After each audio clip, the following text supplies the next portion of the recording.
अभी मैंने आपको हेरिडिटी बताया, वेरिएशन बताया। अब हम बात करेंगे जो मेंडल ने इस चीज को पढ़ने के लिए, इजी करने के लिए बहुत सारी डिफरेंट टर्म्स हमें बताई हैं। फर्स्ट टर्म है क्रोमोसोम। सबको पता है कोई भी लिविंग सेल होती है तो उसके अंदर एक न्यूक्लियस और साइटोप्लाज्म प्रेजेंट होता है। न्यूक्लियस के अंदर एक थ्रेड लाइक स्ट्रक्चर नजर आता है, दैट इज द क्रोमोसोम। यही क्रोमोसोम डीएनए की फॉर्मेशन करता है और इस डीएनए पर जीन प्रेजेंट होती है। रिपीट कर रही हूँ, देखिए, it is a thread like structure. कैसा होता है ये? ऐसे ऐसे थ्रेड लाइक स्ट्रक्चर्स होते हैं, ठीक है, इन द न्यूक्लियस। कहां पर? न्यूक्लियस के अंदर of a cell formed of DNA, जो क्या करता है? डीएनए की फॉर्मेशन करता है, विच कैरी जीन, और इस डीएनए पर जीन प्रेजेंट होती है। मीन्स न्यूक्लियस के अंदर थ्रेड लाइक स्ट्रक्चर, जिसको हमने क्रोमोसोम कहा।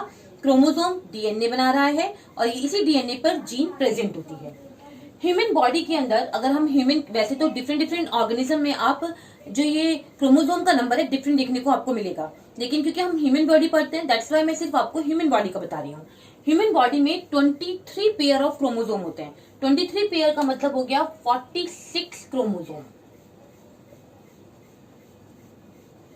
ठीक है, जिसमें से 22 pair of chromosome male and female में सेम होते हैं। मतलब 44 क्रोमोसोम मेल में भी वही होंगे एंड फीमेल में भी वही होंगे। Only 1 pair of chromosome male and female में डिफर होता है, जिसको हम बोलते हैं सेक्स क्रोमोसोम। फीमेल में XX एंड मेल में XY होता है। रिपीट कर रही हूं, अगर आप डिफरेंट डिफरेंट स्पीशीज में देखेंगे, मतलब अगर आप देखें बटरफ्लाई में, फिर ह्यूमन बीइंग में, फिर किसी और चीज में, तो आप देखेंगे क्रोमोसोम का नंबर हर इंडिविजुअल में किस तरह होगा, डिफरेंट होगा। बट अगर हम खाली ह्यूमन की बात करें, क्योंकि हम ह्यूमन बीइंग ही पढ़ते हैं, तो उनके अंदर, सभी ह्यूमन बीइंग के अंदर 23 पेयर ऑफ क्रोमोसोम होते हैं, जिसमें से 22 पेयर ऑफ क्रोमोसोम मेल में और फीमेल में सेम होते हैं।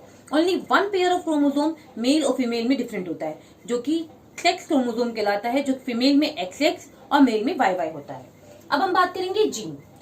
The term factor which were used by Mendel as carry of hereditary information are now known as gene. ये जो टर्म हमने जीन सुनी है, ये हमें किसने दी थी? ये मेंडल ने दी थी। और उन्होंने कहा था जो हेरिडिटरी इंफॉर्मेशन है, जो हम कह रहे हैं कि पेरेंट्स से ऑफस्प्रिंग में ट्रांसफर होती है, वो इसी जीन से एक जनरेशन से दूसरी जनरेशन में ट्रांसफर होती है। A gene is a unit of DNA. Unit का है एक स्मॉल पार्ट, ठीक है। उसने कहा कि जीन जो है डीएनए की एक स्मॉल यूनिट है, तो gene is a unit of DNA of A chromosome which governs the synthesis of one protein that control a specific characteristic of an organism. मान लीजिए ये एक डीएनए का स्ट्रक्चर है, डीएनए का स्ट्रक्चर है, ठीक है। इसमें ये जो जीन है, ये एक जीन जो है, ठीक है, ये आई के कलर के लिए रिस्पॉन्सिबल है। तो वही उन्होंने कहा है specific character of an organism.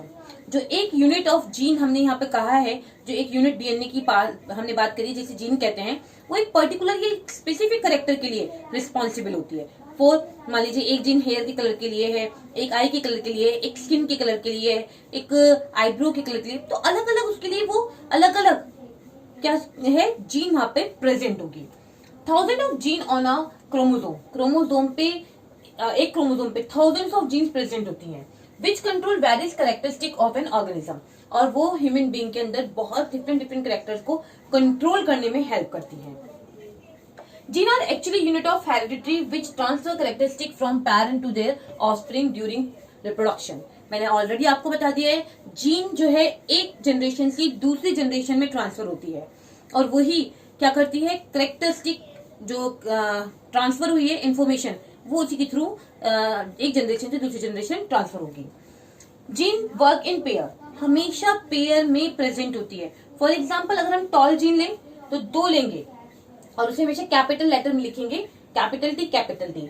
उसके अल्टरनेटिव ड्राफ्ट जीन लेंगे तो कैसी होगी, स्मॉल टी, ठीक है। तो उन्होंने वही कहा, जीन वर्क करती है किस फॉर्म में, हमेशा पेयर की फॉर्म में काम करती है, जैसे कैपिटल टी कैपिटल और स्मॉल टी।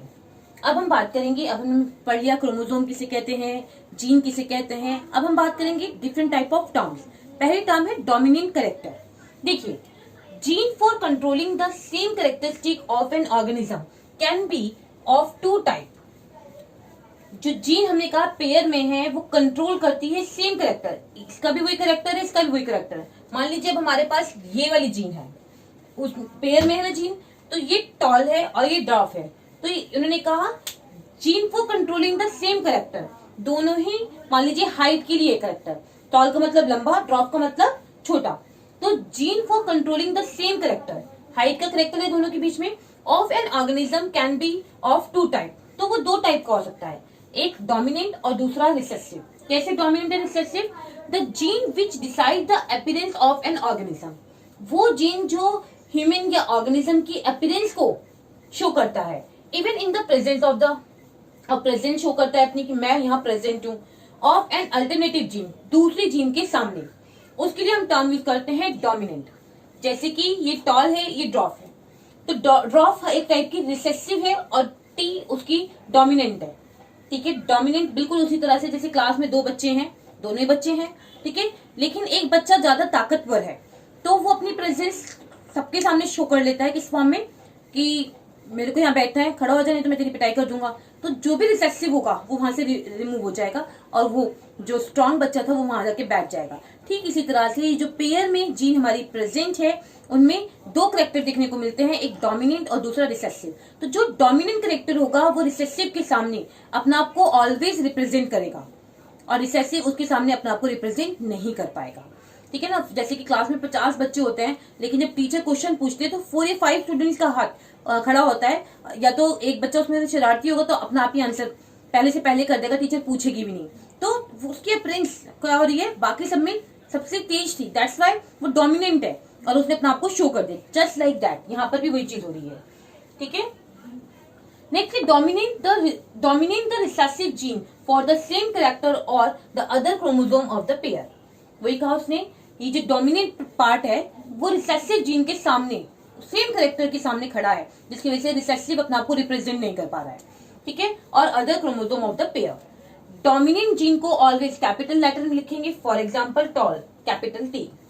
रिसेसिव जीन, अब जो कि अल्टरनेटिव थी, जो अपने आप को रिप्रेजेंट नहीं कर पा रही थी, उसके लिए हम टर्म यूज करते हैं recessive. The gene which can decide the appearance of an organism only in the presence of another identical gene, ठीक है, रिपीट कर रही हूँ, ऐसी जीन जो डिसाइड करती है अपना appearance on the organism only in the presence of another identical gene. अगर उसकी जैसी जीन है, मान लीजिए ये जीन और ये जीन यहाँ पर प्रेजेंट है, तभी वो अपने आप को रिप्रेजेंट कर पाती है, अदरवाइज वो अपने आप को रिप्रेजेंट नहीं कर पाती। तभी उन्होंने लिखा presence of another identical gene, same identical gene अगर उसके पास प्रेजेंट है तभी वो अपने आप को शो कर पाती है, अदरवाइज नहीं। फॉर एग्जाम्पल जैसे मैंने कहा था मदर फादर दोनों टॉल है, लेकिन बेबी जो है वो कैसे निकला, ड्वार्फ, ठीक है। मान लीजिए मदर भी टॉल थी और फादर भी, लेकिन जो बच्चे में जीन गए वो ये वाले जीन गए, जिसकी वजह से बेबी का हाइट कैसी है, कम है, टॉल है, क्योंकि उसके पास ये वाले जीन गए हैं, तो दोनों जीन ऐसे गए हैं जो कि ड्वार्फ शो करते हैं, दैट्स वाई वो जो बच्चा है उसकी हाइट कैसी है, कम है। रिसेसिव जीन जो है स्मॉल लेटर से लिखी जाती है, जैसे कि ड्वार्फ, स्मॉल टी। तो इस तरह से ये टर्म्स है जो आपको पता होनी चाहिए, क्रोमोसोम किसे कहते हैं, जीन किसे कहते हैं, डोमिनेंट जीन क्या है एंड रिसेसिव जीन क्या है। Thank you everyone.